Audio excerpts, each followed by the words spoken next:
আত্মহত্যাকারী ব্যক্তির জানাজা নামাজ সম্ভ্রান্ত ব্যক্তিকে পড়াতে বাধ্য করবেন না। আল্লাহ আমাদের সকলকে উলামায়ে কেরামের যথাযথ মর্যাদা দেওয়ার তৌফিক দান করেন। এই শিরোনামেরই 4 নম্বর কথা, আত্মহত্যাকারী যখন আত্মহত্যা করে মারা যায় তার দুনিয়ার সব নেক আমলগুলো শেষ হয়ে যায়। নামাজ পড়ছে, রোজা রাখছে, তাহাজ্জুদ পড়ছে, আত্মহত্যার মাধ্যমে সব শেষ। বুখারী শরীফের আশ্চর্য একটা হাদিস শোনেন, সারা জীবন শুনবেন আর আপনার বন্ধুদের মধ্যে যারা হতাশাগ্রস্ত তাদেরকে আপনি হাদিসটা শোনায় দিবেন।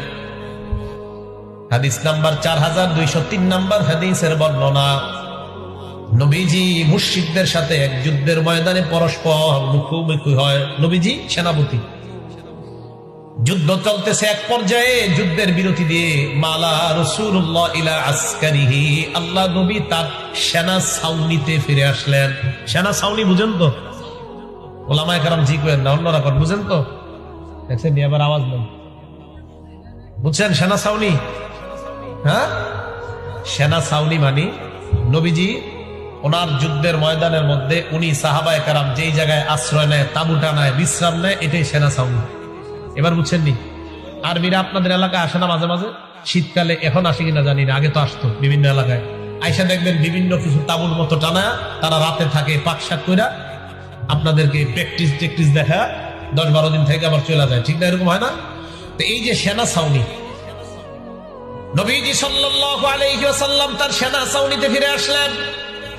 ওয়ামালাল আখারুনা ইলা আসকারিহি, অন্যরা তাদের সেনা ছাউনিতে ফিরে গেলেন। নবীজি তার সেনা ছাউনির মধ্যে বসা, অন্যান্যরা তাদের সেনা ছাউনির মধ্যে বসা। ওয়াফি আসহাবি রাসূলিল্লাহ রাজুলুন, সাহাবাদের মধ্যে এক ব্যক্তি বীর বিক্রমে লড়াই করতেছে, জিহাদের ময়দানে প্রচন্ড গতিতে তার লড়াই চলতেছে।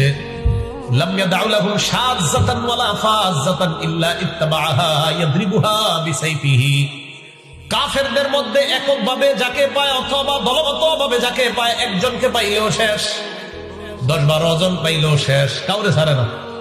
সাহাবাদের মধ্যে একজন, উনি এমন ভাবে লড়াই করতেছে, কাফেরদের একজনকে পাইলেও শেষ করে, 3-4 জন 5-7 জন ব্যাপার না, যেই আসে তাদেরকে শেষ করতেছে। এই অবস্থা যখন সাহাবারা দেখছে, সাহাবাদের মধ্যে বলা বলি করতে লাগলো, মা আজজা মিন্নাল ইয়াউমা আহাদুন কামা আজজা ফুলান, আজকে আমাদের মধ্যে এমন সওয়াব কেউ পাবে না, ওই ব্যক্তির মতো সওয়াব আল্লাহর কাছ থেকে আর কেউ পাবে না। ওই ব্যক্তি যেইভাবে লড়াই করতেছে, আমাদের মধ্যে কেউ এত সওয়াব অর্জন করতে পারবে না। নবীজির কানে এই সংবাদ যাওয়ার পর আল্লাহ নবী বললেন, আমা ইন্নাহু মিন আহলিন নার,